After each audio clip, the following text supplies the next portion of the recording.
या पावनभूमीत बच्चूभाऊ यांच्या समर्थनासाठी खूप सारे दिव्यांग आज इथे उपस्थित आहेत। जरी आज लोकांच्या नजरेत भाऊ अपराजित झाले असेल, जातीवादचा मुद्दा असू द्या किंवा सत्तेचा मुद्दा असू द्या, या मुद्द्यामुळे काय झालेलं आहे का राजकारणामध्ये जे काम करणारे व्यक्ती आहे, जे व्यक्तीने शेतकरी, शेतमजदूर, दिव्यांग, अनाथ आणि गोरगरीब या जनतेचे काम केलेलं आहे, त्या व्यक्तीला आज अपराजित पाहायला भेटलेलं आहे।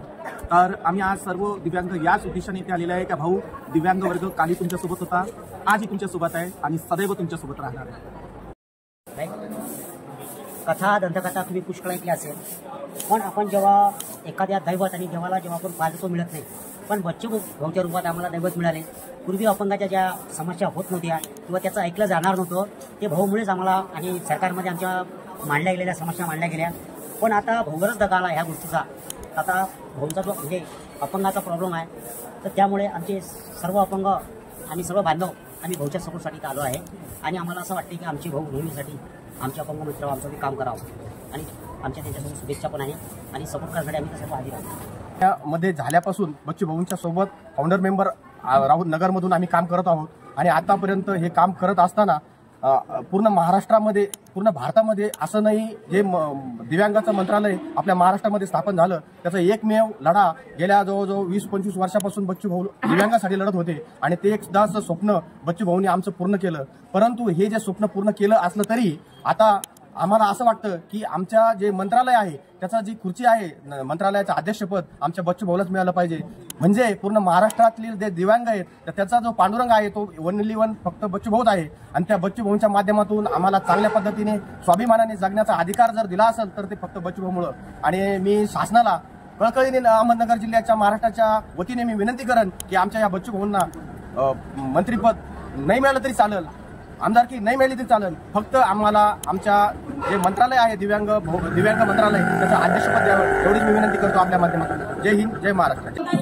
सांगते कालचा माझा, आम्ही बडनेरावरून अमरावतीच्या आम्ही, माझं नाव करुणा बोबडे, अमरावतीवरून आम्ही निघालो बडनेरासाठी। बडनेराला मी तिकीट काढायसाठी निघाले। तिथल्या एका काउंटरवरल्या मॅडम होत्या, आमच्या आधी काही दिव्यांगांनी तिथे तिकीट काढली जाता आपल्याला तर डॉक्युमेंट द्यावं लागलं तिथे। तर आम्ही जसं तिथे एंटर केल्याबरोबर त्यांनी काय म्हटलं, आले का परत तुम्ही डॉक्युमेंट घेऊन, तुमचंच आहे का नुसतं? हे म्हटल्याबरोबर मला इतकं खराब वाटलं की आम्हाला शासनाने दिलेलं आहे ना, तुम्ही तुमच्या घरून तर देत नाही, हे एक फॅक्ट आहे, म्हणजे आपल्याला मिळालं आहे म्हणून ते देत आहे। मग त्यानंतर मला थोडं वाईट वाटलं, पण माझं जे रेल्वेचं सर्टिफिकेट आहे ते जुनं झालं होतं, मग त्यांनी मला दिलं नाही। मग परत माझी मैत्रिणी तिच्याकडनं घेतलं, मी एक पेन मागितला, इतकं चिडचिड केलं त्यांनी की असे जायचे तसे। मी म्हटलं ताई आम्ही दिव्यांग आहे, कमजोर नाही आहे, तुम्ही सारखं का बरं त्रास देताय? तुम्हाला आजची पद्धती दिसत आहे मी अपंग आहे, पण तरी तुम्ही इतका त्रास देताय? म्हटलं नाही म्हणे तुमचं नेहमीच आहे। ऍक्च्युअली ती स्वतः सुद्धा दिव्यांगच होती, पण मी म्हटलं दिव्यांगासोबत दिव्यांगाचा हा दुर्व्यवहार केव्हापर्यंत सहन करायचा म्हटलं। पण प्रत्येकासाठी आता एक नियम आहे म्हटलं, प्रत्येक दिव्यांगाला हक्क आहे आपला मागायचा। आम्ही भीक मागून नाही राहिलो म्हटलं तुम्हाला, आम्ही पैसे खर्च करून जे लोक विदाऊट तिकीट जातात त्यांना सुद्धा तुम्ही जाऊ देता, पण आम्ही स्वतःच्या खर्चाने इथे येऊन राहिलो, तिकीट काढून राहिलो, ते तुम्हाला परवडत नाही म्हटलं। तुम्ही सांगा म्हटलं तुमची ताकद नाही का, देते का म्हटलं, तुम्ही तिकीट देऊन द्या म्हटलं इथे। तर त्या काय म्हटलं नाही म्हणे आम्ही येऊन नाही देऊ शकत म्हणे। म्हटलं का बरं? ही हिंमत कुणामुळे आली? ही भाऊमुळे आली।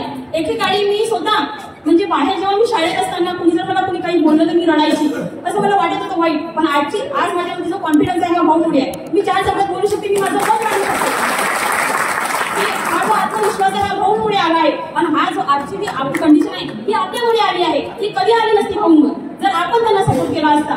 वास्तविकता माझं वय एवढं कमी आहे, पण तरी मला असं वाटतं की 4 लोक जाऊन मी बोलायला पाहिजे, आमचे भाऊ आहे, आमचे भाऊ आहे। मी सारख्या सगळं जिथेही जाईल कुठे वोटिंग असतं, आमच्या अमरावती प्रभागामध्ये जेव्हा दिनेश गुप्तचं एक म्हणजे निवडणुकीसाठी ते उभे होते, पण भाऊकडून उभे होते ना, मी पूर्ण आमच्या गावामध्ये मी सांगत फिरले आमच्या भाऊचा माणूस आहे तुम्ही त्यांना वोट करा, आमच्या भाऊचा माणूस आहे, कारण भाऊसाठी भाऊ जिथे उभे राहतील तिथे आम्ही उभे राहू, कारण भाऊ आमचा सपोर्ट आहे। आमचे विजय स्तंभ म्हटलं आमच्या मागचा सपोर्ट आहे म्हणजे भाऊ। आणि आज शोकांतिका आहे आपल्यामुळे, आपण जर त्यांना थोडंफार सपोर्ट केला खरं पाहिलं तर राज्य सरकारने आताचं तुम्ही पाहिलं ज्यावेळेस विधानसभेच्या मतदारसंघामध्ये सगळीकडे धुमाकूळ घातला होता आणि ज्यावेळेस इकडे बीजेपीची लाट चालू होती, महायुतीचं सरकार होतं, त्यावेळेस तुम्ही जी योजना आणली की लाडकी बहीण योजना मग ती कुणासाठी होती? विधवा महिलांना लाडकी बहीण योजना नव्हती का? वृद्ध महिलांना लाडकी बहीण योजना नव्हती का? दिव्यांग महिलांना आमच्या लाडकी बहीण नव्हती का? ज्यांची 60 वर्षाच्या वयोवृद्ध 100 त्या काही लाडकी बहीण होत्या का? मग त्या काही सरकारच्या सावतर बहिणी होत्या का?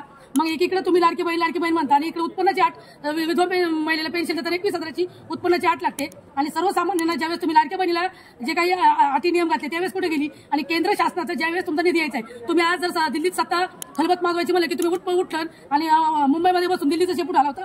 मग त्या दिल्लीमधून तुम्ही सरकारचा जो वृद्ध महिलांचा जो निधी आहे तो मागणीसाठी काय तुम्ही गेले, त्याच्यावर आवाज उठवला नाही. ही खूप खेदाची गोष्ट आहे.